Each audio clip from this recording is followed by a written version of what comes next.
Welcome, welcome, welcome. Welcome on in. Welcome to Reading Between the Wines. It is Wine Down Wednesday. I want to say thank you so much if you're out there joining. Thank you so much. If you could please do me a favor, please like, comment, share, subscribe, tag a friend, text a friend, invite your friends on in, let them know what we have going on here tonight on this good Reading Between the Wine show. We have special guest, friend of the show, author Birdman313 coming in later on. But before we go ahead and get started, I want to give a very special thank you to my executive producer. I want to thank God for giving me another opportunity to come out here, for giving me the strength, the courage, the energy, and the wisdom to be able to conduct this show here tonight. We are on track 28, red wine and red flags. However, tonight we are not sipping red wine. I'm sipping white wine tonight. But in any case, red wine and red flags. Disc 5 restoration. This is Reading Between the Wines, episode 28, Wine Down Wednesday. This is part of the Mentorship series, Wednesday, June 11th. Let's get right on into this. So last night on Transformational Tuesday, again, part of the Mentorship series, I'm going to break it down for you. Thank you so much for joining. I appreciate you. So we start with Spiritual Sunday. After that, we flow into Mental Monday, Transformational Tuesday, and now we're here tonight, Wind Down Wednesday. Tomorrow is Coaching Sessions Thursday, and then we have Financial Friday. So last night on Transformational Tuesday, we spoke about Miss Vanessa. Vanessa was from Charlotte, North Carolina. Shout out to anyone from the Carolinas. And I will say that this was a little bit disturbing, but it also helped me as well.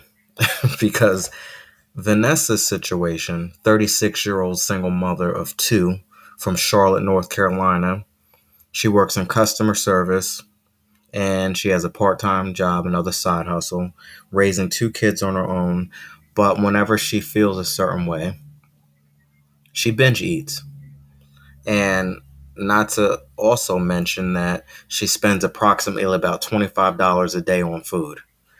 And over the past 6 months, we're looking at almost $3,000 in just fast food. That's not restaurant. That's not the grocery store. That's not anything that she needed to do to meal prep, anything for herself or for the kids. Thank you so much for joining. I appreciate you. This is just strictly on DoorDash, takeout foods, and binge eating and all types of nonsense. So after looking at Vanessa's situation yesterday, after calculating and seeing how much money Vanessa spends on food, it helped me. I will say it helped me look at my own situation and say, okay, do we really need this? Is this a need or is it a want? And I think that's how we should look at a lot of our different purchases that we have going on. Sometimes we can, as they say, do the most. Sometimes we can overdo it a little bit, but Vanessa definitely has taught me that, yeah, I'm going to have to start evaluating next time we want to do some fast food, next time we want to do some takeout, next time we want to do some DoorDash. Yeah, if you want to figure out how that all turned out and what the end game was for Miss Vanessa, go ahead and check out that replay. It is on YouTube. You can also listen to the audio version on different platforms. We have Spotify, we have Deezer, we have iHeartRadio, we have Pocket Cast. Pretty much wherever you get your podcasts, you should be able to get the 4-in-1 podcast, Reading Between the Wines. And if it is not available on those platforms, please do me a favor. You can text me, you can DM me, you can email me, and we will try our best to get the podcast to show up on there. On the other note, we're on Facebook, Instagram, X, YouTube, TikTok, D Live, Twitch, Daily Motion. All of the replays are on there. And I'll also post small snippets and clips from the show each and every night on those platforms. Again, thank you so much for joining in. We are getting ready to get right on into tonight's episode, track 28, Red Wine and Red Flags, When Love is Costing Too Much. Question before we even get into this: should love cost? Does love cost? I want you to just sit on that. Track 28, Red Wine and Red Flags, When Love is Costing Too Much. Let's get into this song of the day by none other than Miss Lauryn Hill. Song of the day, The X Factor, released in 1998 off of the Miseducation of Lauryn Hill. I will tell you, I love this album. It was just phenomenal to me. Every single track from top to bottom, never disappointed. I remember this coming out in the summertime, and didn't matter if it was my car, the next car, whoever, someone was rocking one of the Lauryn Hill joints. And every single one had a message in the music. And even when we were playing these songs, sometimes we didn't even understand what was going on. At least I didn't.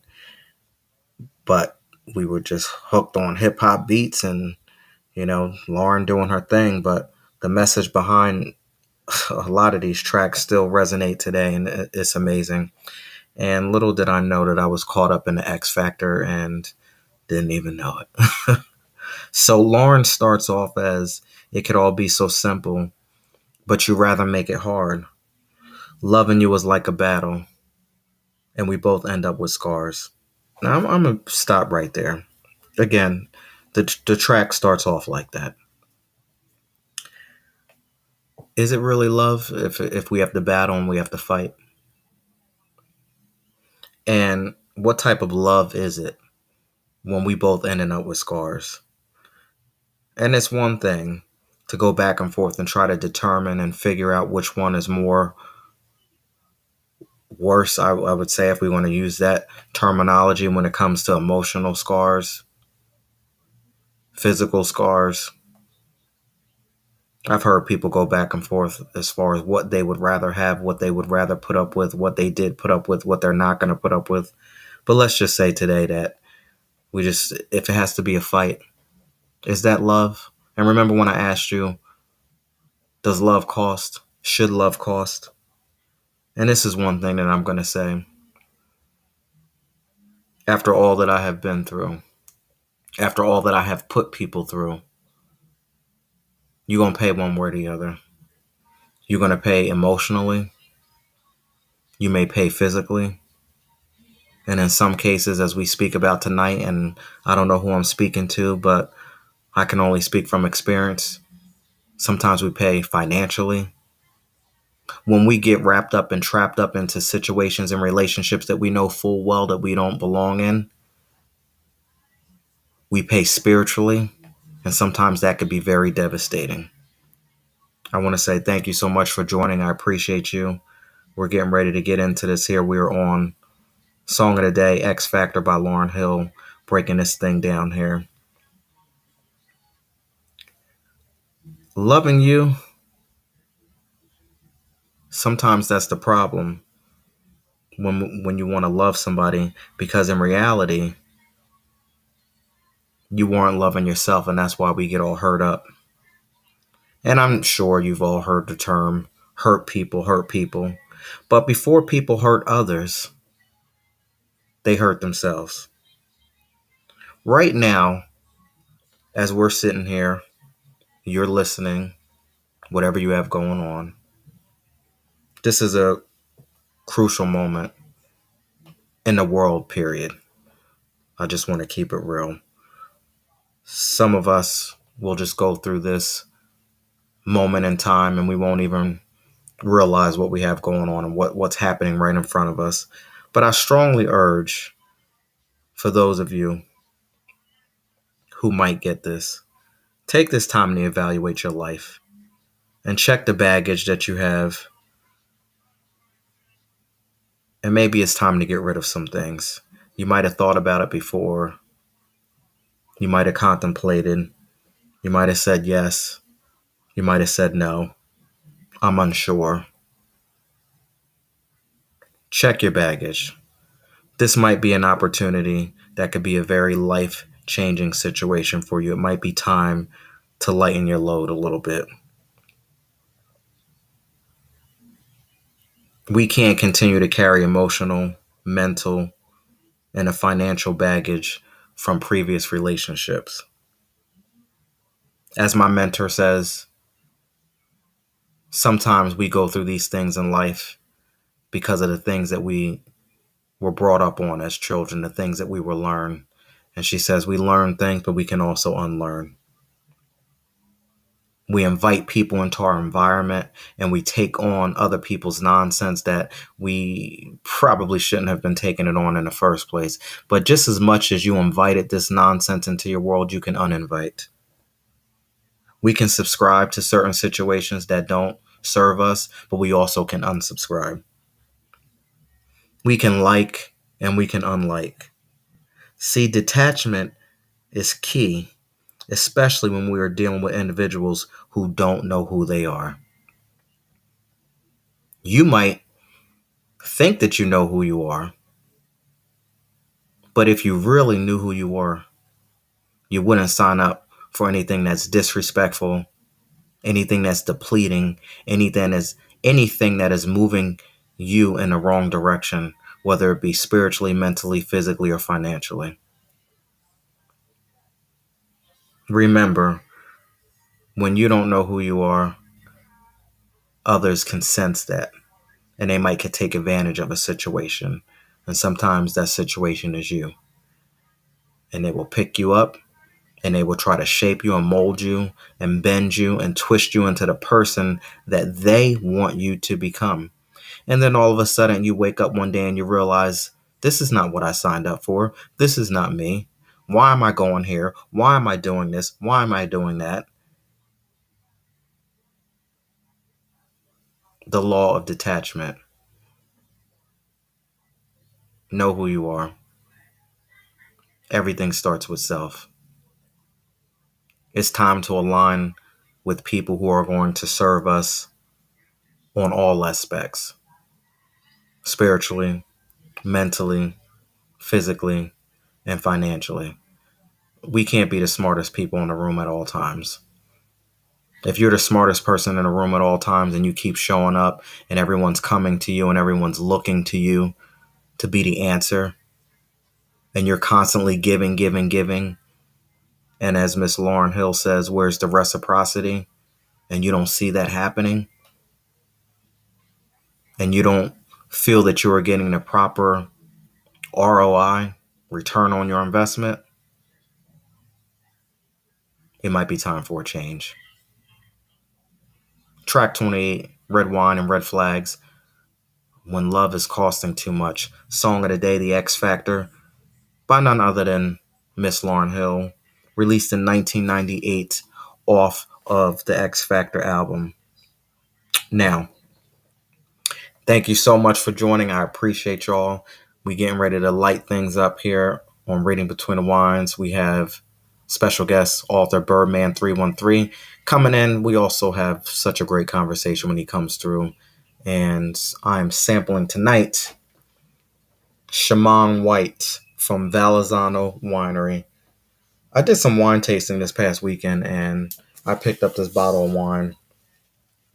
And I've had this before. And there's two wineries that I know of that are close local wineries. This one here is in Chemung, New Jersey. Everyone who knows I am from New Jersey.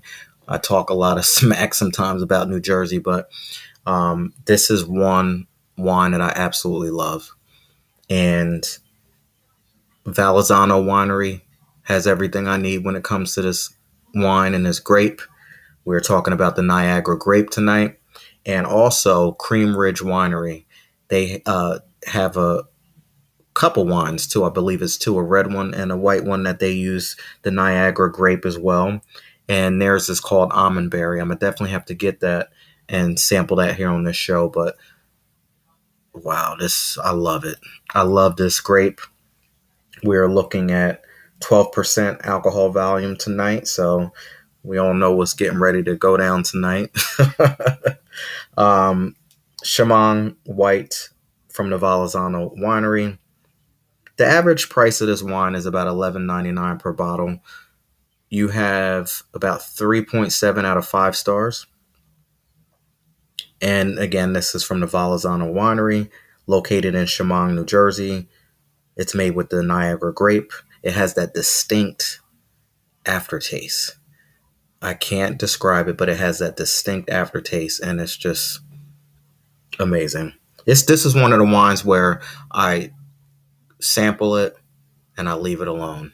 This is not something that you're just going to be, oh, I'm going to go and get it every single day. I believe if you drink this on a regular basis, you probably could get sick of it. But it has that distinct aftertaste that is just refreshing, and it's different, and it's very undescribable. And I know that it's good to sample this wine and then leave it alone, because when I first discovered it from Cream Ridge Winery with the almond berry, I blacked out and bought like a whole case, and I kind of got a little sick of it towards the end. So this is something that's like a seasonal. I'll do the white in the summer, and I can go to Cream Ridge and get the almond berry in the wintertime. It's great during the holiday season. It has this just amazing, distinct taste, and this is one of my favorite wines. So, of course, it's white wine. I said it's 12% alcohol content. This one is going to be medium balanced, not going to sway one way or the other.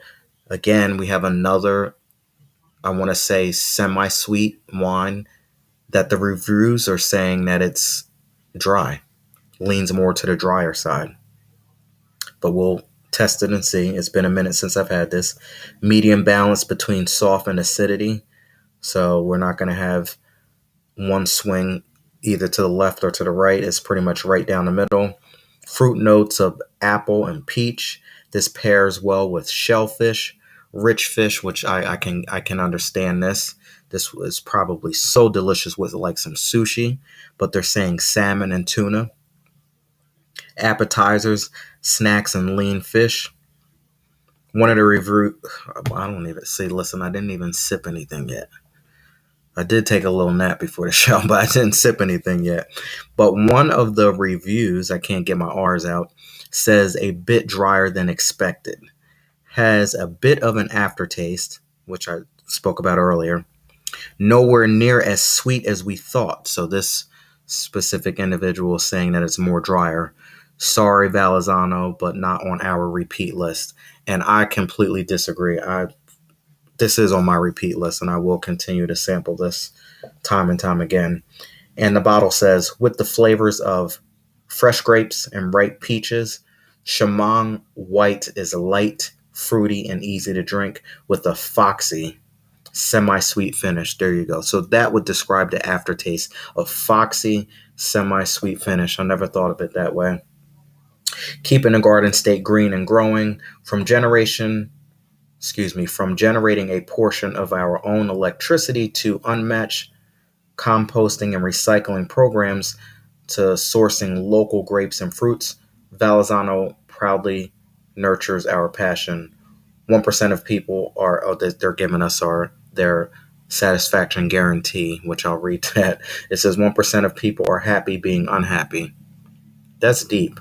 1% of people are happy being unhappy. That's real deep. For the other 99%, we can offer a customer satisfaction guarantee. If this wine isn't what you're hoping for, bring it back to our winery for a full refund or exchange. So there you go. So if you ever try any of Valenzano Winery's wine, and if you don't appreciate it, bring it back to the winery and they'll give you a full refund. So cheers. I want to say thank you all so much for joining in tonight. We're going to have an amazing episode. In the meantime, while I sample this wine and give you the feedback in a minute, please do me a favor and go ahead and invite your friends and let them know what we have going on, because there's definitely going to be some breakthrough moments in here tonight.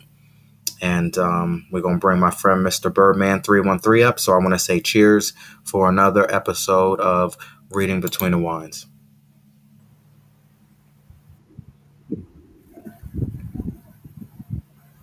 Yes, it has that distinct, we're going to say that foxy taste. I like it. I love it. Mm. What's going on, Birdman? How are you?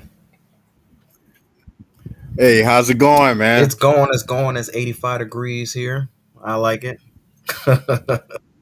Yeah, it's been raining here, so but it's still in the 80s, so it's all right. Can't complain about that. I'm telling you, it hit me a little bit. I had to take me a little nap today. The heat sometimes will get you.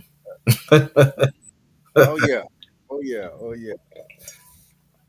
So, how's your week been? Anything new? Anything you want to share with us? How's it going over there in good old Texas? It's going on all right. I'm just sitting back waiting. I've been playing bass guitar, and I just sent off. See, the lady that I'm collaborating with. I just want to see how she likes the sound. So it's a all musical. It's just her and I Mm. playing. It's nothing, no singing or nothing like that. So we're just seeing how that goes. Well, if you ever need somebody to come there and lay down some vocals, holla at your boy. Yeah, I didn't know that you play. I think you might have said that at one point, but how long have you been playing? it's been like what 4 years now that I started back playing. I I played. I started off with the drums and went from the drums to the sax, Okay. alto sax rather.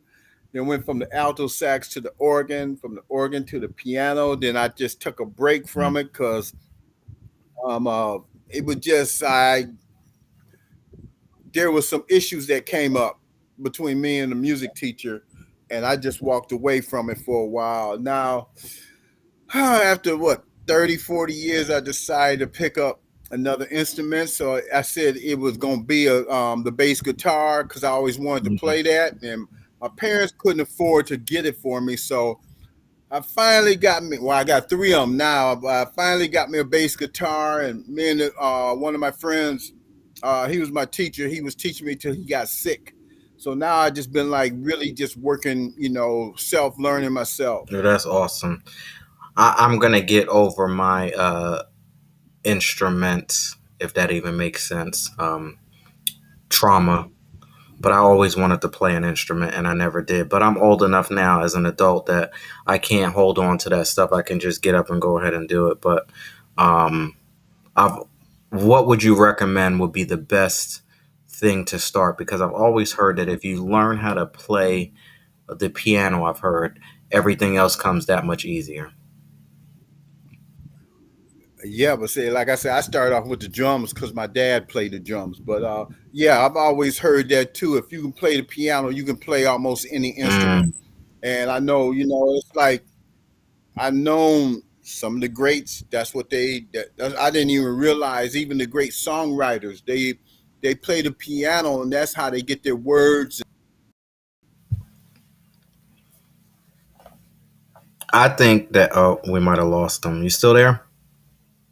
Yeah, he'll probably join back. Yeah, he's back again. Hold on, everybody. Let's pull him back up here again. Mm.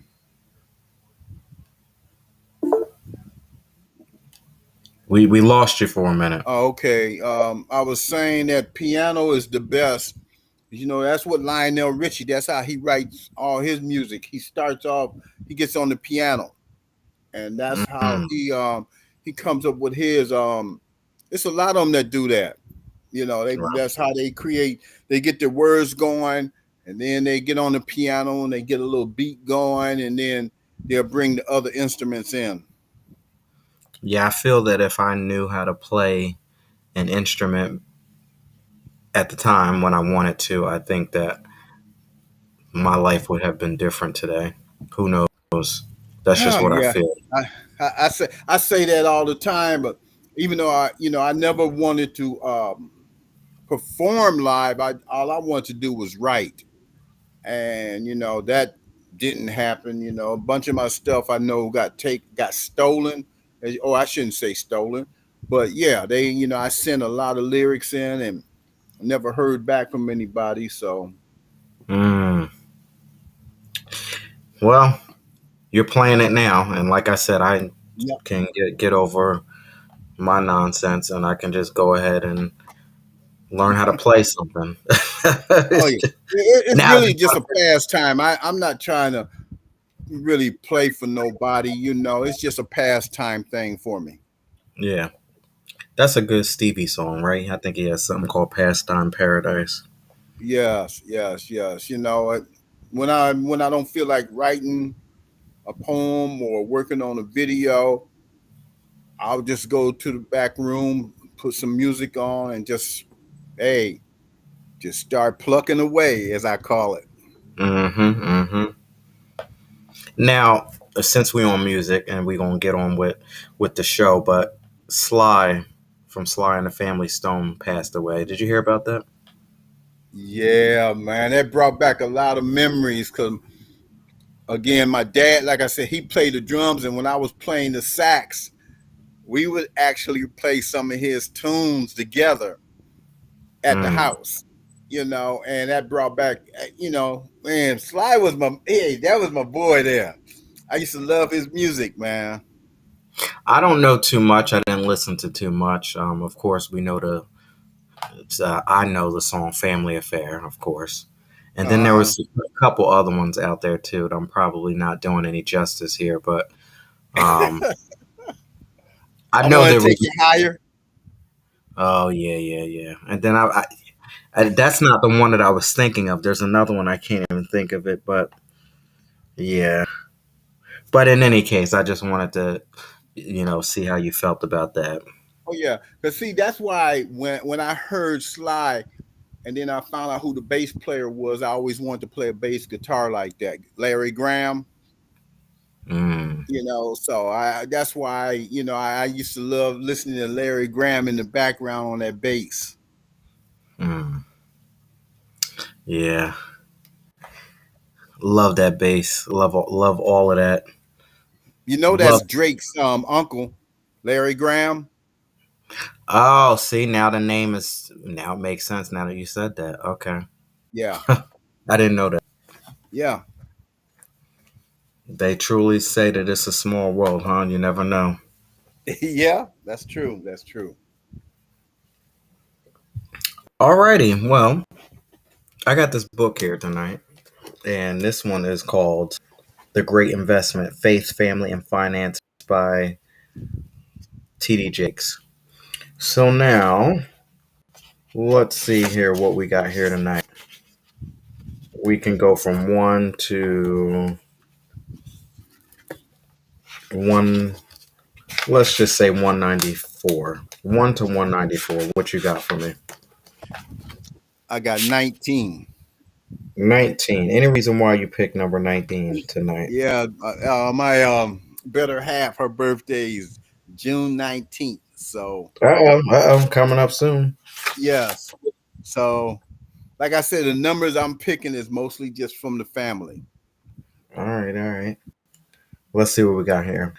The Great Investment. Everything about the place is opulent, from marble columns to valet parking.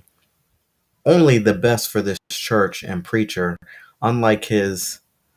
Wow, listen, y'all got me on this word. Unlike his brother, this man has not taken vows of chastity or poverty. To the contrary, he has purposely pursued success and prosperity. His gospel is pure gold.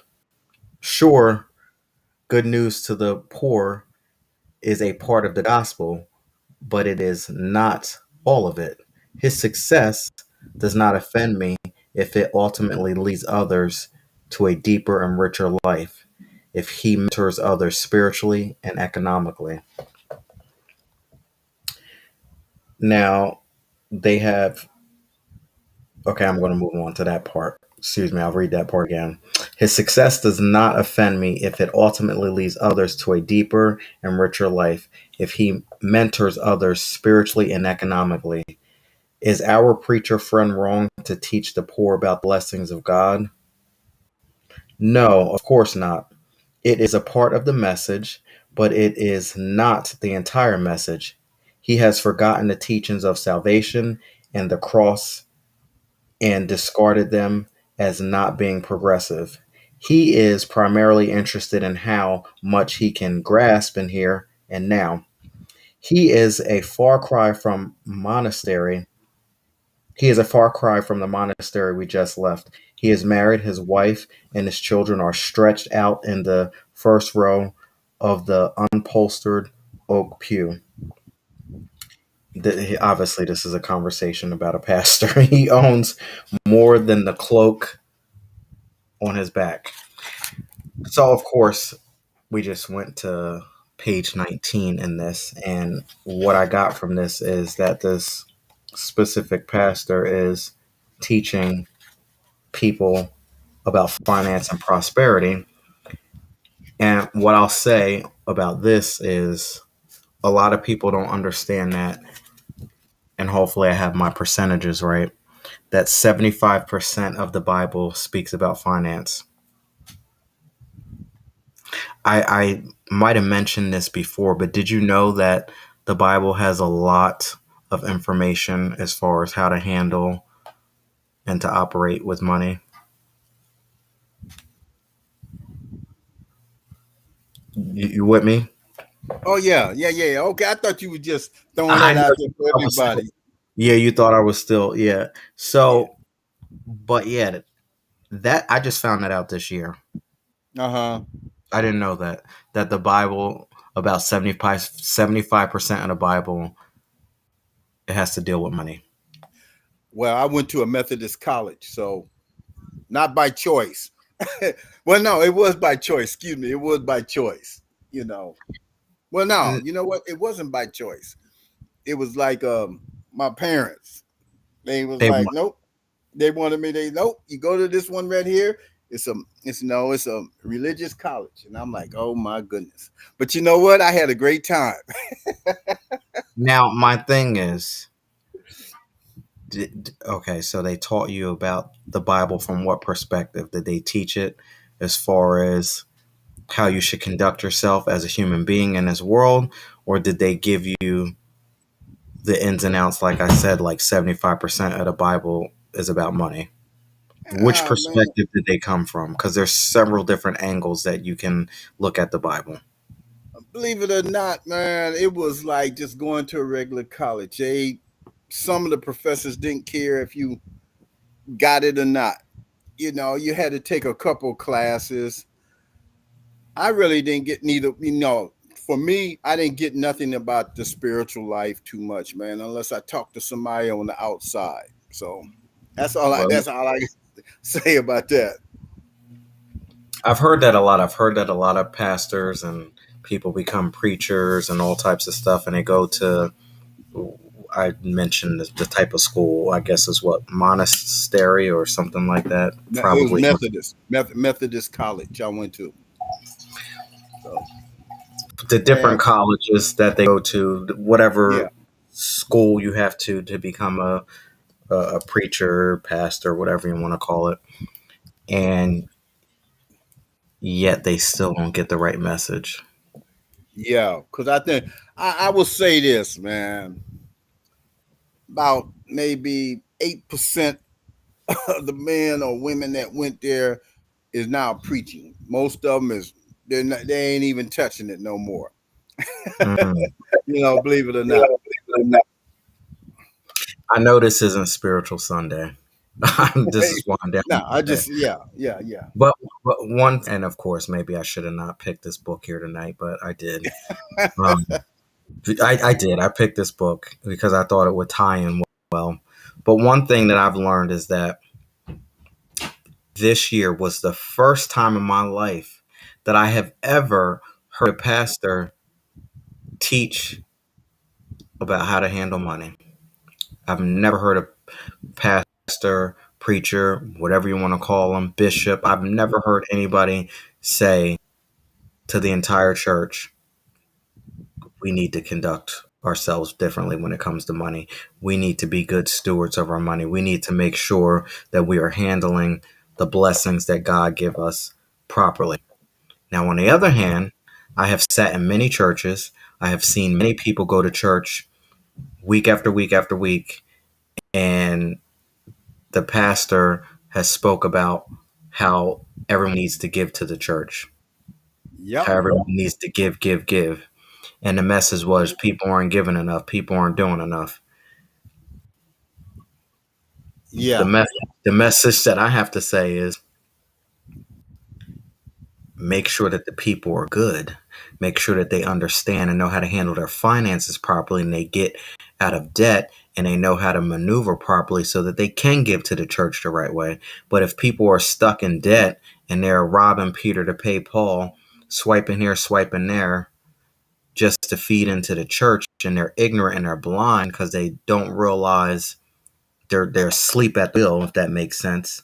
You got to try to wake these people up so that they could sustain and help the program and help. You know what I'm saying? You know, I think I Yeah. you know what I'm saying. But I looked at it totally different after that. And I said, yeah, I'm be very careful about these people that say that you got to go ahead and donate here and sow here and God's going to create a miracle and change your financial situation. I don't think that's going to happen. He ain't going to bless no mess. You know what I'm saying? You got to do something a little bit different. Yeah. At least that's what I think. But you know, what do I know? So, in any case, let's see what we have going on here tonight with tonight's assignments. Kalia, 32. Here's another short North Carolina. We still in North Carolina, as some people say. I think I've heard them say North Kakalaka. That's what I heard. Kalia lives in Charlotte, North Carolina, and she's been in an on and off relationship with this man. She named it like that. She said, this man. Brandon, for almost 5 years. He's 37, a warehouse manager, and makes decent money and takes care of his own two kids from a previous relationship. The issue is every time we get back together, my finances take a hit. I've helped him pay off tickets, past due rent, and even a lawyer once when he was in custody battle. The thing is that he never asked, but he never said no either. I've got $9,000 in credit card debt and a maxed out care credit card. I'm not sure what that is. $900,000 in credit card debt and a maxed out care credit card from when I helped his mom with dental work. Okay, so I can only assume that that's something that has to do with medical. And I've drained two savings accounts since being with him. Now I'm burnt out emotionally and financially. I feel like the relationship is emotionally taxing, and I'm constantly bailing out someone who won't build with me. I want to leave, but I also don't want to feel like I gave up on someone I love. Is love supposed to cost this much? How do I detox from a relationship that is emotionally comforting but financially draining? So I'm going to take it to the top again. Kalia is 32 and she lives in Charlotte, North Carolina, and she's been in an on off relationship with this man, which is Brandon, for almost 5 years. He's 37, a warehouse manager, makes decent money, and takes care of his two kids from a previous relationship. The issue is every time we get back together, my finances take a hit. I've helped him pay off tickets, past due rent, and even a lawyer once when he was in a custody battle. The thing is, he never asked, but he never said no either. I've got $9,000 in credit card debt, a maxed out care credit card from when I helped his mom with dental work, and I've drained two savings accounts since being with him. Now I'm burnt out emotionally and financially. I feel like the relationship is emotionally taxing, and I'm constantly bailing out someone who won't build with me. I want to leave, but I also don't want to feel like I gave up on someone I love. Is love supposed to cost this much? How do I detox from a relationship that is emotionally comforting but financially draining? Take it away, Birdman.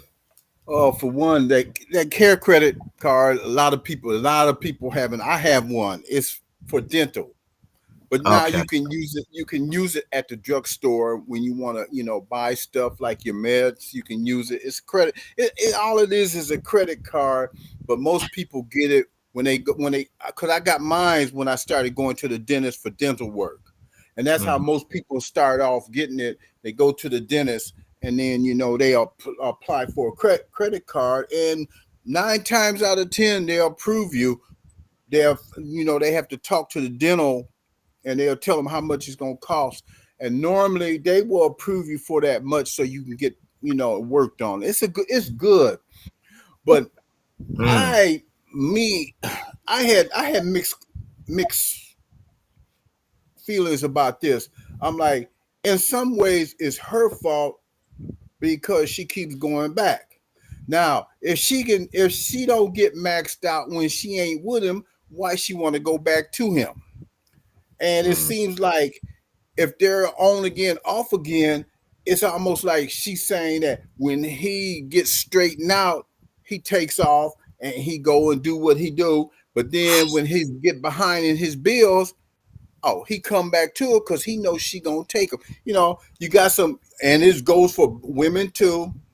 They'll do the same thing, to a man, and it just seems like they don't have a good. The relationship is all about money. It's not about love.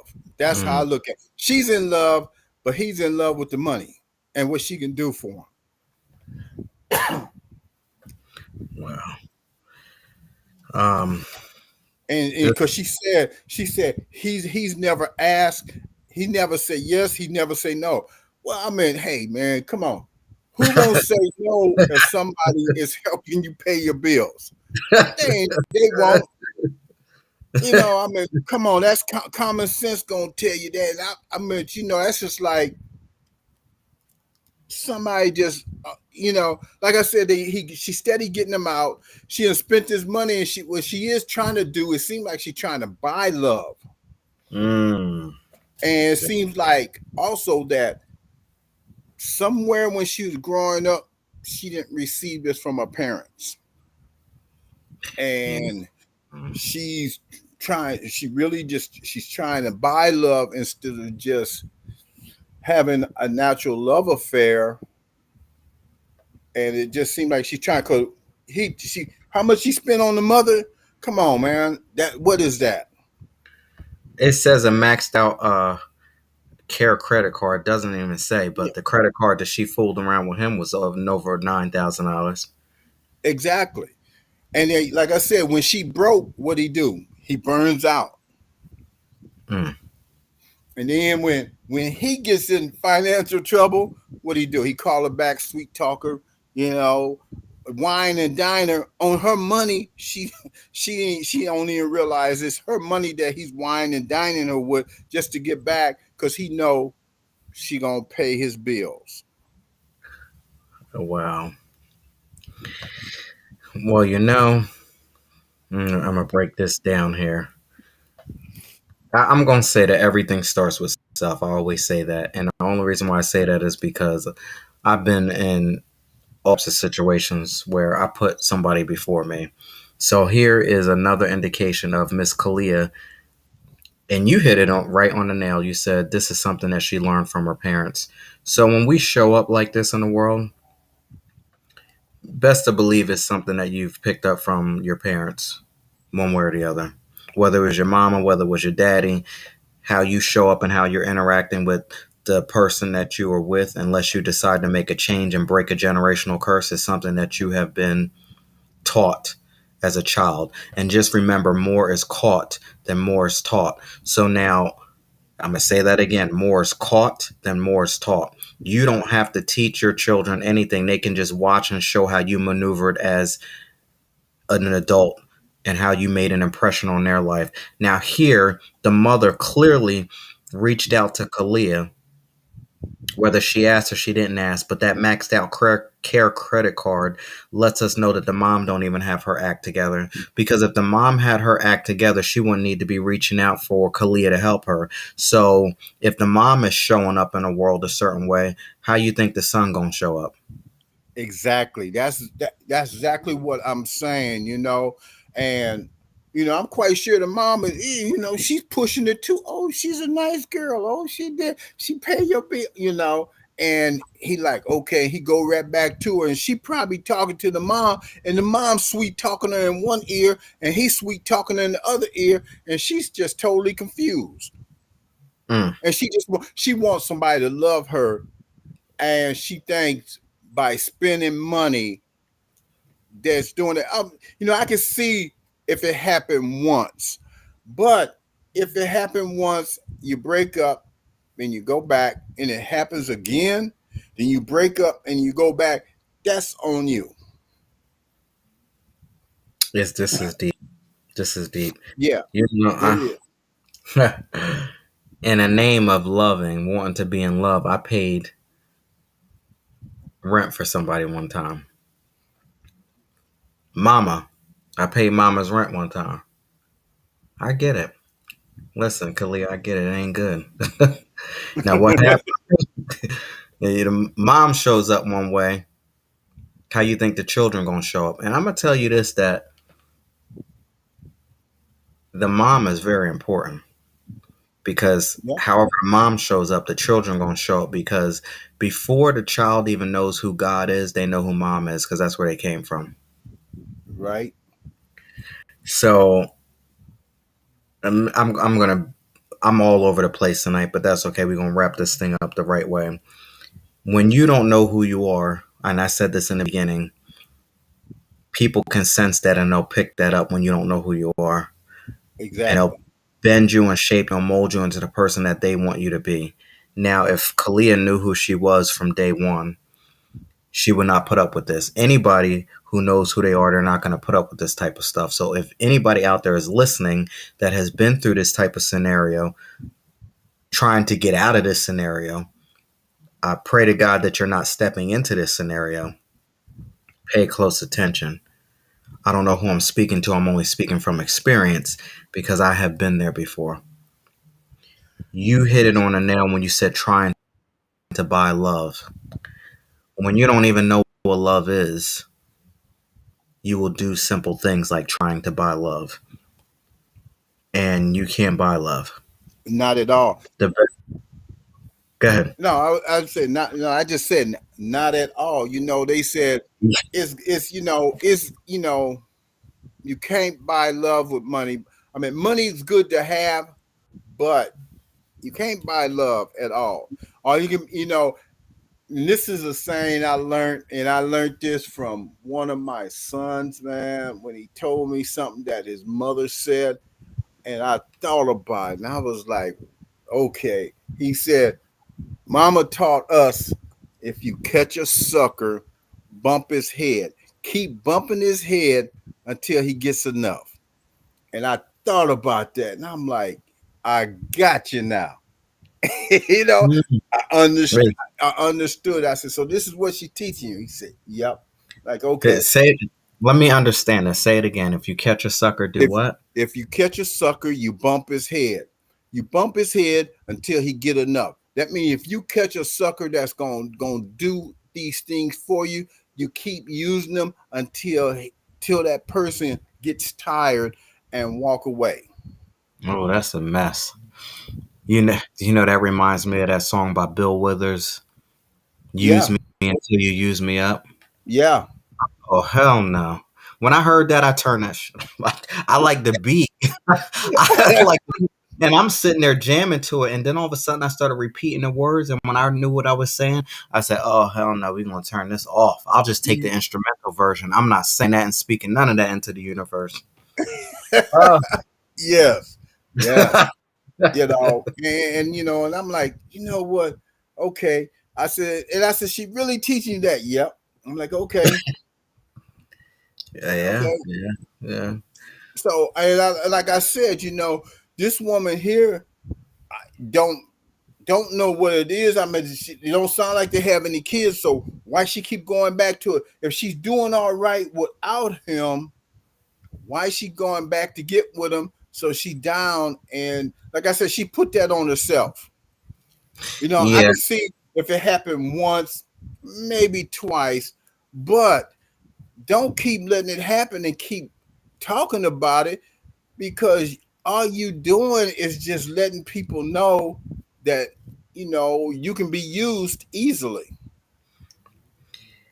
yeah. It sounds like she has some hidden traumas as well. Again, we only get like my mentor in a retail environment. She would always say, Lauryn, there's two sides to the story, and the truth is always somewhere in the middle. So we Right. only get this one side of it. We don't know what past traumas, issues she's dealing with, but clearly it's something when you are trying to buy love. Apparently, her side, they taught her that this is the right thing to do. She's probably emulating something that she picked up as a child. And Lil Kim, Lil Kim lyrics says, "When the money is gone, there go your friends. When the money Yes. is when the money is gone, there goes your bins." So clearly, that's exactly what happens when she gets drained low. He, excuse me, when she gets drained low, he just goes ahead and disappears. And she's done stuff to help him with his two kids, help him paying off tickets, past due rent, and even a lawyer and dealing with custody battle, going back and forth with the baby mama. You already done stepped over your boundaries. And like you said, you and volunteering, you giving up your money. Nobody asked you to do it. Right. And it's like you're stirring a pot and then all of a sudden you want to cry victim. Now, nobody can hurt you, and goes for everybody. Nobody can hurt you unless you allow them to. So all of this and $9,000 a credit card and a maxed out care credit card, helping a mom with dental work, and we forgot that she drained not one but two savings accounts since being with him. Now, red wine and red flags is the title of the show tonight. I used to always ask my managers this: At what point? At what point do we realize that we made a mistake? Or do we just continue to keep doing the most ridiculous thing ever? Was it the $9,000 credit card? Red flag. You know what? Let me take this to the top. Let's take this to the top. And count the red flags. In an on and off again relationship, that's red flag number one because it's not consistent. Um, you helped him pay off tickets, not one ticket, just tickets. Red flag number two. Clearly, there's some issues with money. Past due rent. There's issues with money. You even helped him with a lawyer. That's issues with money.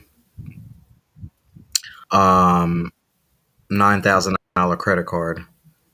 That's issues with money. You helped the mom. All right, so we have to keep going. We keep going. Now we have not one, but we have two savings accounts that are being maxed out. So that's one, two, three, four, five, six, seven, eight. Eight different times where you could have backed up. Eight different times when you could have backed up. And what you want to say is, I'm constantly bailing out someone who won't build with me. I want to leave. You heard that right. I want to leave, but I also don't want to feel like I gave up on someone I love. Now, Tina Turner, I know y'all heard that. What's love got to do with it? Yes. And I want to say, what's love got to do with it, especially when you ain't got nothing left, when they done drained you and bleed you to the end.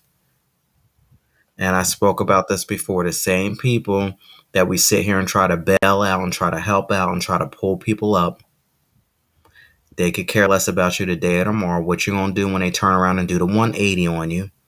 If this man wake up and say he want nothing to do with her, they've been in an on and off again relationship for years. If he decides to say that tomorrow's just a day that I just don't want to do it, he found somebody that look hotter, somebody that's way fly. What's she gonna do after she drained herself down? I You know what say the that bad part about that is? The bad part is she might find somebody that is willing to help her, and you know what she gonna do? Mistreat that person. That's the bad part about all of this. I say this is a big classic scenario of somebody not knowing who they are, and this is a real. This is where, and I know it's hard, but I had to get to this point, and I couldn't do it on my own because God had to step in because I was going to continue to make the same mistakes over and over and over again. But He had to shut this thing all the way down because I would have continuously made the same mistakes over and over and over again. But this is where you just have to say, I'm done with it for a minute. I'm going to get myself together spiritually. I'm going to heal mentally. And then I'm going to try to step back into it. And excuse me, let me back it up. Heal mentally, repair myself financially, and then enter into the idea of possibly dating again, the Yeah. idea of possibly being with somebody again. But it can't just be the physical. She might be caught up on a physical aspect. Now, this is only surface reading. I don't know.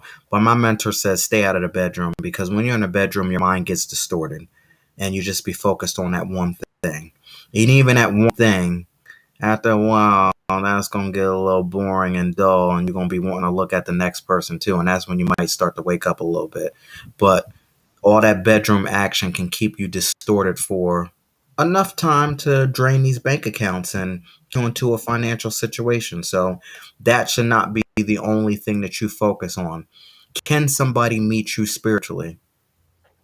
Or are they just focused on that physical aspect? And then when Sunday comes around and it's time for them to get up and take themselves to church, they laying in the bed and you sitting there hemming and hawing whether you should go to church or whether you should get and climb back into bed with them, going against the spiritual aspect of yourself. That's the one thing. Can they meet you mentally? Are they mentally healed? First of all, are you mentally healed from all of the past trauma and the BS that you dealt with growing up and the past relationships that you dealt with? That's only a rhetorical question. You have to ask yourself that. And then, of course, financially, what can you teach me when I talk to my daughters? What is that person bringing to the table?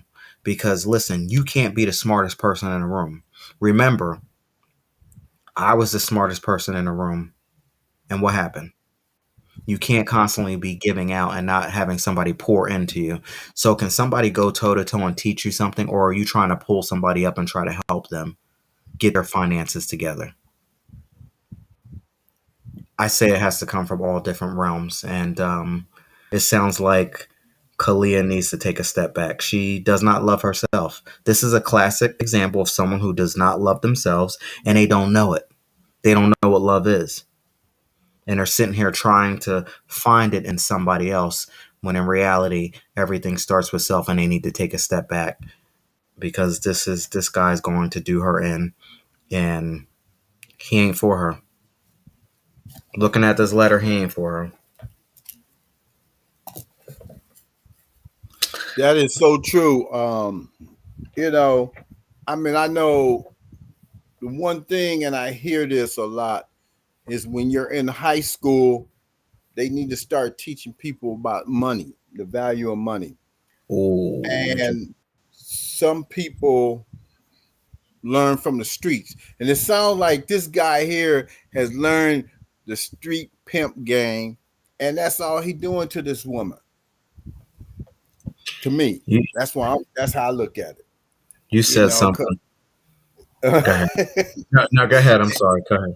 oh no problem. No, that's why we talking, and it just seems like you said, she don't love herself, and like I said, she's searching for love that she didn't get at home, and you don't know how many brothers and sisters she had, or even if she had any, was she always left out, and it seems like if he's getting in debt like this all the time, it seems like he playing the game.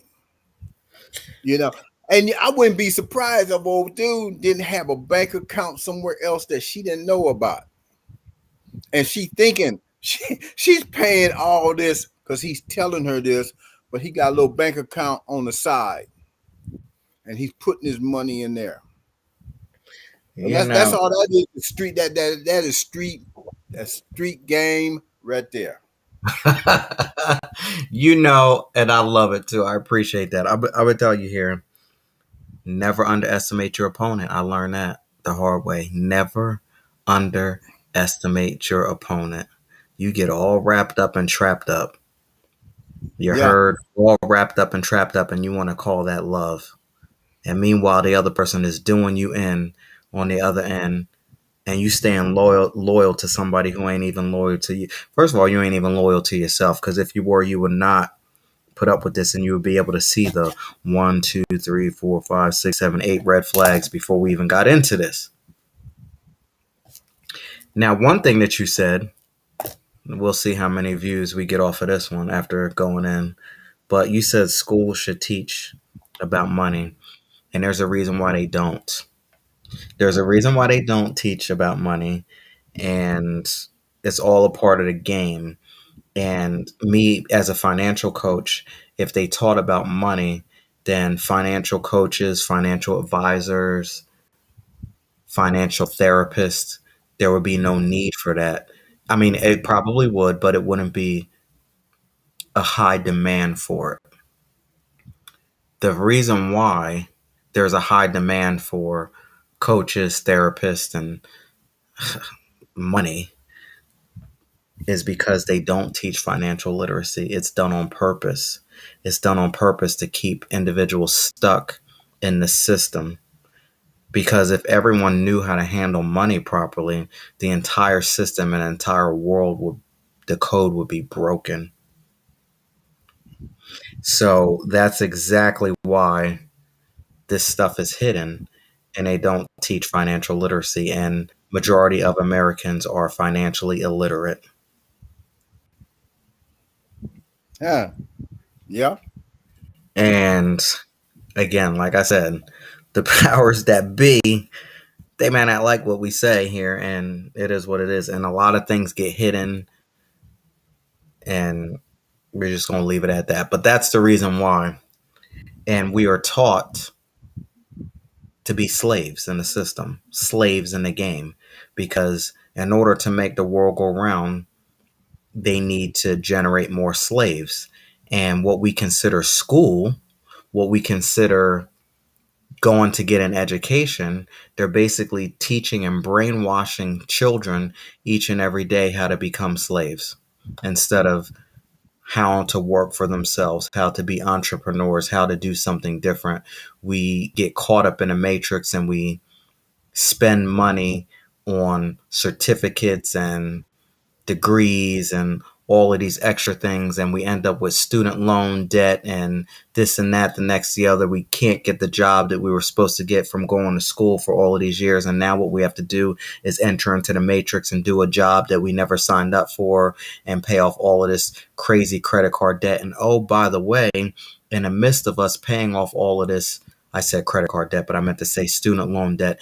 In the midst of us paying off all of this student loan debt, we bump into somebody that we like and we love, and they're on the same journey as us, and we make a mistake of buying a home together, having kids together, and then this vicious cycle grows bigger and bigger and bigger, and now your debt becomes my debt. And also, by the way, during this process, we did not know anything about money, and we went back and forth, and we argued, and we got stressed out about all of this crazy stuff. Now we got a divorce. Now there's more debt.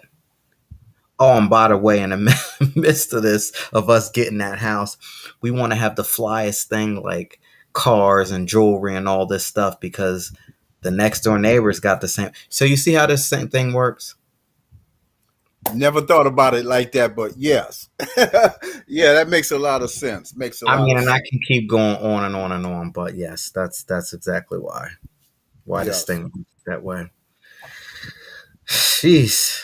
But like I said, I think everybody maybe once, I shouldn't say everybody, I should say like 85% of the people have gone through this scenario. I know my first marriage was kind of like that. And what made me wake up was when my ex told me, she said, you're not making enough money. I need to have $80 in my pocket every day, every single What? day. And I said, I don't even have 80. She said, I ain't talking about you. I'm talking about me. Oh, she told you And this. then that's when I'm at I'm like, okay, I got you now. And then even after we got a divorce, she wasn't happy with the child support. And she said, we, her and her new husband, we need more money. That's And then she crazy. said, by the way, why don't you start selling weed so we can have more money? Why don't you get married so we can get you? And I'm like, okay, Wow. and I mean, I was so glad when I finally got over my child support. That way I don't have to ever speak to you or look at you Mm. again. I know that's right. But yes, and I hate to say it like that, but my daughter ran that across a guy who was trying to be a rapper. And I Hmm. looked at her, and my mother said to her, she said, you know what? I ain't gonna use the word my mom said, but she said, you just like your mother. Said that's how she tried to tell your dad she needs to keep $80 in her pocket every day. And when she said it like that, and I said, I don't even have it. She said, I ain't talking about you, I'm talking about me. This is what I need in my pockets every day. That's interesting. When she said, "I wasn't talking about you, I'm talking about me," she Yeah. was very direct and assertive, but she told you what she wanted. Yeah. And And you know, that woke me up then. I'm like, okay. I said, yeah, it's time to get the hell up out of here. listen, people will tell you everything you want to hear if as long as you listen. And see, I was speaking about this earlier. I spoke about it yesterday. Is that people gonna tell you everything they want to tell you? Pay attention, ladies and Yeah, gentlemen. Pay attention within the first 30 days of you meeting somebody that you think when your mind clicks and you be like, oh, this the one. Oh, that's the one. I want yeah. you to challenge yourself to pay very close attention to them because within the first 30 days they're going to tell you everything that they need to tell you about themselves and they're going to sing you a lullaby. Most of the time, we don't listen because we be so wrapped up and trapped up into the physical aspect. But back up from that, pay attention to what they tell you because they're going to tell you. And as things unfold and things unwind, you got a 2 year period before that love bug starts to move out of your system because you're intoxicated within the first 2 years of meeting somebody. And the intensity is super high in the beginning and then it dwindles off. By year two, your hormones will come back into a line and reality will start to speak to you more clearly. But if you make some quick decisions within those first 2 years, such as jumping in a bedroom, which we know that, listen, that's probably going to happen within 2 years. Let's keep it real. Moving in with somebody, signing leases, getting married, having children, you might be setting yourself up for a rude awakening 2 years down the line when you start to get your mind and body aligned properly back to the normal state before you met that person. And then now you'll be looking, some of us will be saying, now, how the hell did you get here? Number one. And now, number two, how the hell do I get you out of here? But when you don't sign contracts, children, marriages, it's kind of hard to get them out of here after that point. Or you've been ran your bank accounts down like Kalia here did tonight. Now you're going to start to feel a certain way. So I'm just saying. Yes. All right, ladies and gentlemen, this is. Oh, before we wrap up, anything else you want to put in here for Miss Kalia? Because I think we nailed it here.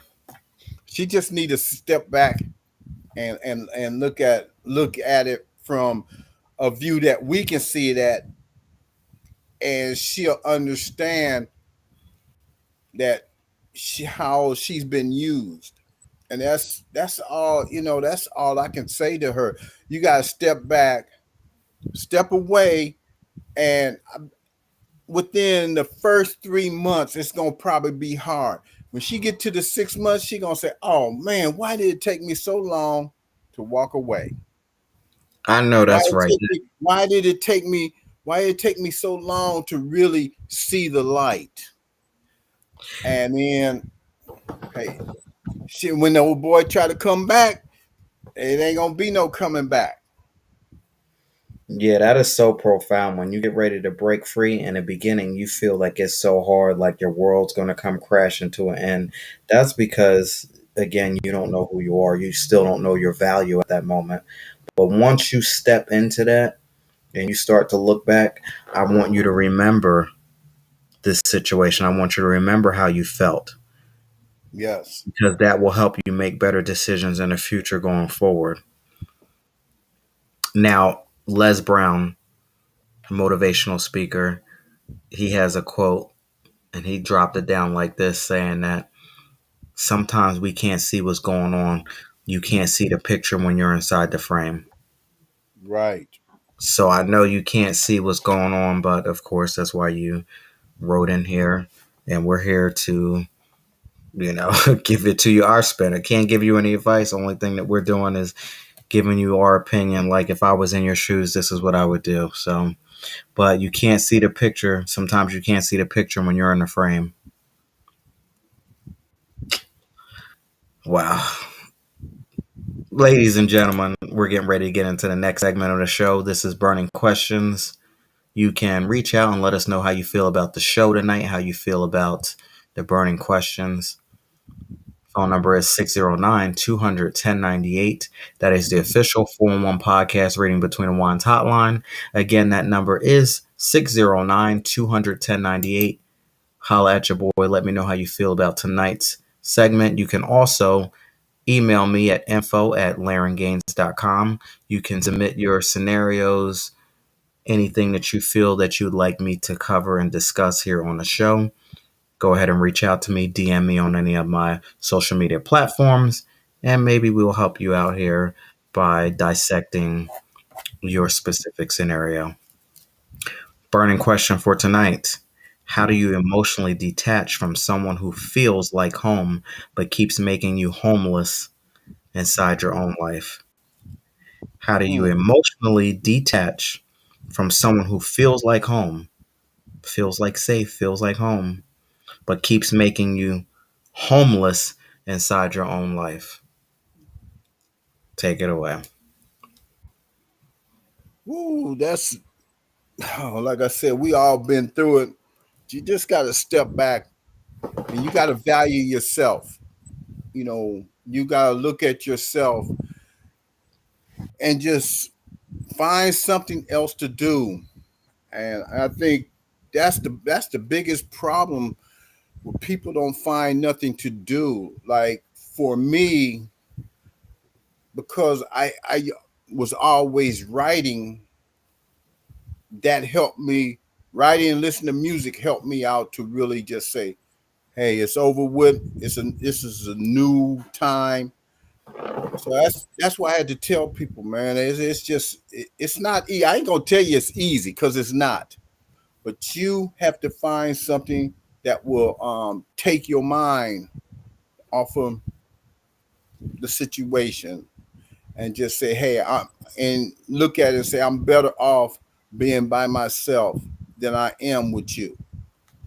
And that's all I can say about that. Wow, you definitely, I appreciate that because you definitely helped me, you know, in this here. You said find something you like. Absolutely. That's the number one. You're going to emotionally detach from somebody when you start to figure out what does it take to make you happy. The fact that you are emotionally attached to somebody lets me know that you don't know who you are. So if you don't know who you are, you're going to find things to try to make you happy. You're going to find attachments. You're going to find things to try to validate who you are in people, places, and other materialistic things. And first, it starts with people, then it starts with the material things, and we start to do things, and this vicious cycle because we don't know who we are. So, you have to find out what it is that makes you happy. And the only way that you can figure that part out is if you spend time with yourself. That's why they say, know thyself, know yourself first. And Remember you what know I what the worst thing to do is have a friend and you tell that friend everything. Because guarantee you, they say, "Oh, I ain't gonna tell nobody," but the minute you tell them, I guarantee you they gonna whisper it to somebody else. Don't tell them I told you this, or don't tell her I told you this. And that's what that hurts a lot too when you have your faith. a so-called friend, and you Mm, tell them everything that's going on and what you should do, they gonna tell you what they they gonna tell you what they would do, and they're not gonna even do that themselves. But they I just want to see how foolish you gonna be to do what they say do, and then hey, once you realize what you did, then you're like, wow, I gave faith in telling you something, and now hey, the whole neighborhood know about it. that is so true. And you know what? My girl Mary, of course, I've been listening to the song Love Yourself featuring Kanye West. She has a lyrics that says you got to be open and don't be foolish because everybody don't mean you well. You got to Yeah, be open. You open yeah, like we're not going to be closed. We're not going to be, disrespectful. We're not going to be down and out. We're going to be open and meet new people, but don't be foolish because everybody don't well. You go into these situations blind and you be so wide open and not careful, and then you get wrapped up and trapped up into situations and people will take advantage of you. And this is life. Let's just keep it real. Stop running around here thinking that everybody is for you. Everybody is not for you, and everybody does not mean you well. And yes, there are people who have been put in this place, put on what we call earth here, to come and disrupt and destroy everything that you have going on. And the enemy only comes, clearly only is coming, keyword only, coming to kill and destroy everything that you have going on. So we got to be very careful. We have to be vigilant. We have to stay on our toes and make sure that we are on our game. And everything starts with self. You cannot be so emotionally wrapped up, trapped up into somebody else. As my mentor says, be wrapped up and trapped up, be mesmerized over self. Be mesmerized over yourself before you decide to go ahead and do that for someone else. I was sitting down having a conversation with an individual who specifically told me, I'm drained. I'm this, I'm that, because I spent time ripping and running and doing for everybody else. I said, hold up, hold up, hold up. You were sitting here ripping and running and doing things for everybody else, but what does your self care routine look like? What do you do that makes you happy? How do you replenish yourself? How do you start your day off? The response was mind boggling. The response was, I don't. Like, this specific individual found joy in doing for other people first before they even did for themselves. These are all of these attachments which will get you into a situation. And remember, there's a such thing as energy vampires. People will drain you, people will deplete you, people show up, the enemy shows up to kill, steal, and destroy everything that you have going on, including your energy. Because when you can't stay focused and you can't go and get that money, you can't go and get that bag, he's won already. So you have to be very careful. wow, We are you all, said something. You said something, and it made me think. I have a poem in my book called "Emotional Vampire." you have it readily accessible. It's no, it's No, in your. I sent the book to you. I don't have my book right here with me, but which one is it? the last one I sent you, peaceful thoughts. I think Okay, I that's got the it. one it's in. I got it. I got it. I got it. I got it. You know what page? No, I don't. Okay. Hey, I know. You wouldn't know that. I wouldn't know that. Why'd I even ask that? hey, Energy vampires. Let's see. Let's see. Let's. yes, emotional. Oh, emotional vampires. Let's see. I Let's think see. that's the name of Yep. it. Yep. Page 22. Let's see here. All right, page 22. Now, everybody, if you listening, thank y'all for joining in. I appreciate y'all. We still rocking and rolling here tonight. But we have author Birdman 313 on, and I'm reading from his latest book, Peaceful Thoughts, Poems by Birdman 313. So I just triggered something by saying energy vampires. So we're going to read this emotional vampires. Now, of course, I can't read it like you. So, um, You want me to read it? yes, page 22. Yeah, yeah, yeah. You Okay, got it? Yes, it's titled Emotional Vampires. They All right. are out there masquerading as ordinary people, seeming to be everywhere in your life, waiting to approach your ecstasy. They are talented at winning your trust, confidence, and affection while draining energy from your soul. The sweet emotional vampire leaves your heart in anguish. You can see them every day walking right down the street or around the corner. They disguise themselves as family members, friends, co workers, or even romantic partners. They operate with selfishness when they can't get what they want and will continue to torment you until the next encounter. They want all the attention and love to stir up drama. Playing mind games is their specialty so that they can manipulate you into feeling guilty and will take blame and give them everything they desire. Emotional vampires try to use you for their own needs, but never want to give assistance of any kind to others. They know no boundaries and have no guilt about hurting others. These creatures will attack in the light of day or in the dark of night, leaving you clueless at what has happened. Protect your heart, mind, and soul against the emotional vampires. Have confidence in yourself and set your limits. Don't be afraid to cut ties and put yourself first. Drop the mic. I say that that was a great way to wrap this thing up here because everything that we've spoke about, all of the words, all of the encouragement that we spoke about tonight, it was a hidden gem right here in this book here.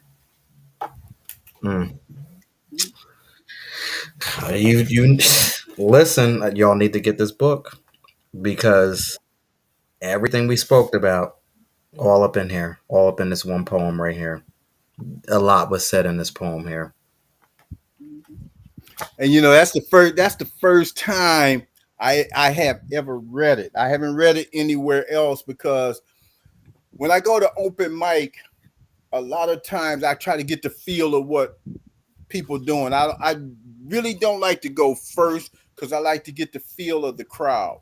Hmm. And and I didn't think about that until when you said, about the other one, and then I thought about, I'm like, that's right, I got a poem called Emotional Vampire. And It's all. so, like, hey, I hope everybody got a message from that because I guess that's like you said, that's what we was trying to tell about what's going on with this young lady. I mean, I know I got a message from it, so I'm sure somebody got something from it. And it's just mystical how this all shows up, and we couldn't plan it no better way. And I appreciate you for doing what you do and bringing Yeah, the thank you, energy. thank you. Well, at this moment, we're going to go ahead and wrap things up. So, if you can go ahead and let everybody know where they can get peaceful thoughts, where they can follow you at, and all of that good stuff, this was a great way to segue into the closing. Yeah, my books are at Amazon slash author slash Birdman 313. You can also go to Goodreads. It's goodreads.com slash Birdman 313. You can follow me on Instagram, author poet Birdman. Yeah, author poet Birdman 313. Huh? Oh, no, you're good. Oh, you can follow me on Instagram at and see you know look at poems, and I've been posting a lot of the old poems lately, and Instagram at author poet Birdman 313. I have videos on youtube.com slash author poet Birdman 31355. I also have video poems on Spotify under the Coffee, Wine, and Words platform under Birdman 31355. And I think that's about it right there. That's awesome. Thank you so much for that. And Yeah. I don't want to go on a tangent again, but coffee Wine and words. Yes. Awesome, awesome, awesome. Okay, coffee, wine, and words. We're gonna speak about that next week. We'll dig into that a little bit more Yeah. Okay. next. Coffee, wine, and words. I'm gonna make a note of that so we can talk about that next week. All right. So on that note, I want to say thank you, brother, for coming through. Always a great time. Your poem towards the end definitely wrapped everything up, put a nice little bow on this situation, and I'm sure that we're able to help Kalia and other people out there listening. So I want to say thank you for bringing the energy tonight. You're welcome. I enjoy it every week. I look forward to this day because basically this is the start of a lot of the things I'm starting to do as far as on Wednesdays I have this, and then I go to poetry LA Poetry Society, and sometimes they let me come on there. So I've done feature on there, and then I have stuff like Thursdays and Fridays and Saturdays. So this is like the start of the week for me. That's awesome. Awesome. Awesome. In Texas, here I come, 2026. I'm putting that out in the atmosphere right now in the universe. 2026, we going to the desert over there. That part of get that good Yeah, heat. be looking That for good you. Be looking for heat. you. Yeah, yeah. All right, sir. Thank you so much. I will see you next week, Yeah. same place, same time. And until then, stay safe and stay cool out there. Yeah, you do the same. Okay, take care now. Yeah. All right, ladies and gentlemen, there you have it. That was author Birdman 313 coming through, supporting Reading Between the Wines. Now, if there is something out there that we spark something in you, you had that aha moment, you might have had that breakthrough moment. I want to say you can continue this journey. If you want to find out more about debt free living, if you want to learn a little bit more about financial literacy and how to get your finances together, I have committed to making this thing work. I created a company called Black Diamond Consultations, and we focus on helping people get out of debt, turn things around, whatever your situation is, and help you focus on how to do that from four different lenses: from the spiritual lens, from the mental, the physical, and the financial. You can find out more information by heading over to LaurenGaines.com. You can also sign up for my free monthly newsletter, Whispers of Wisdom. Inspirational, motivational, awesome content delivered to your inbox once a month. And it's geared and wrapped around debt free living from the spiritual, mental, physical, financial aspects. You also may qualify for a free 15-minute consultation. If you're interested in this, if you're passionate about it, if you hit rock bottom and you feel like you can't get lower, if you're ready to cut up your credit cards, you don't want to do it again, can't do it again, sick and tired of being sick and tired, tired of living paycheck to paycheck, you realize that there has to be more to life than just what you're dealing with on an everyday basis, head on over to LaurenGaines.com. Sign up for that free 15-minute consultation and apply to see if you qualify. And I say apply to see if you'll qualify because this lifestyle, you're going to enter into a new lifestyle.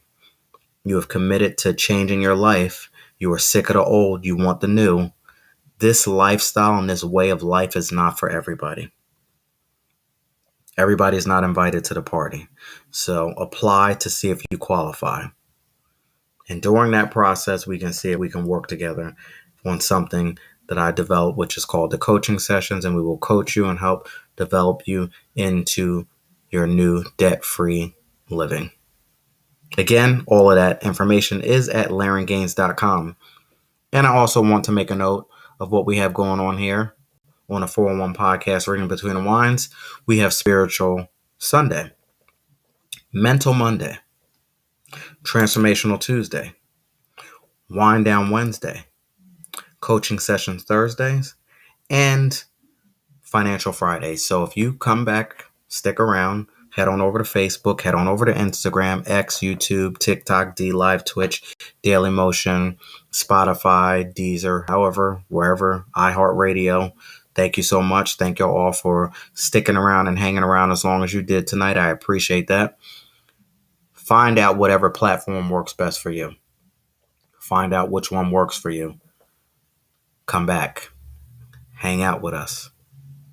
Daily content here right for you to help you on your journey, whether it be spiritual, whether it be mental, whether it be physical, whether it be financial wellness, different realms, different aspects, coming from it from different angles to help you on your journey to debt-free living. Check me out. Everything is at LaurynGaines.com. And if you want more information, you can most certainly head on over to LaurynGaines.com. Thank you so much. I will see you when I see you. Same place, same time, right here. 4-1 Podcast, Reading Between the Wines. Thank you so much, author Birdman 313. Please pick up his book, Peaceful Thoughts, Poems by Birdman 313.